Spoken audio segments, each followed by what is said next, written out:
হারামজাদারা, আমার বাড়ির ভিতর ঢুকলি কেমনে তোরা? হ্যাঁ, তোরা জানোস না আমার বাড়ির ভিতরে ঢুকা তো দূরের কথা, বাড়ির চারপাশে কোনো পুরুষ মানুষ ঢুকতে পারে না। আসলি কেন? আসলি কেন? আসলি কেন? হ্যাঁ, ভুলে গেছে। ভুলের মাসুল তাহলে দে দে দে দে।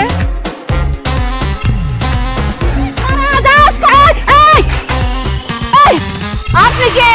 আমি পাত্রপক্ষ। পাত্রপক্ষ? এটাকে বিয়ে বাড়ি মনে হইতেছে? হ্যাঁ, বাড়ির বাইরে খাড়াই আছেন কেন? এটা বিয়ে বাড়ি? আমি একটা জরুরি কথা বলার জন্য আসছি আপনার কাছে, কিন্তু ভিতরে যে ঘটনা ঘটতেছিল ওইটা দেখে আর ঢোকার সাহস পাই নাই। জরুরি কথা কি, তাড়াতাড়ি বলেন। ঝাড়ুটা একটু নামান। বলেন। আমি জানি আপনি একা, নিঃসঙ্গ। আপনার মধ্যে এরকম মিষ্টি, শান্ত, শিষ্ট, ভদ্র একটা মেয়ে কিভাবে একা থাকে? এটা তো অসম্ভব ঘটনা, এটা অন্যায়, অবিচার। একা থাকবো না তো কি করবো?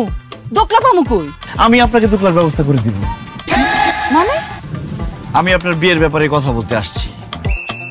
আপনি যদি রাজি থাকেন তাহলে আমি বিয়ের আয়োজন করতে পারি। এই বয়সে আমি বিয়ে করবো?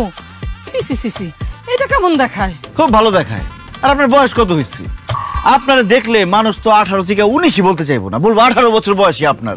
আপনি এখন একটা কেন 10টা বিয়ে করতে পারবেন। আপনাকে আমার খুব পছন্দ হয়েছে। আপনি কি বিয়ে করতে রাজি আছেন কিনা সেটা বলেন।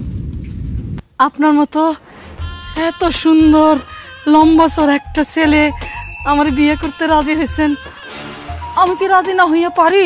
আলহামদুলিল্লাহ, আপনি বিয়ে করতে রাজি হয়েছেন, আমার যে কি খুশি লাগতেছে। কিন্তু পাত্র তো আমি না। পাত্র কে? উনি পাত্র? বইরা খাটাস, সারা বছর আমার পিছনে পিছনে ঘুরস। হ্যাঁ, পাত্তা দেই না দেখে এখন দালাল নিয়ে আসছস। কাই কি তোরা রে? এই আপনি না বলছেন আপনার পছন্দ করে মনে হয়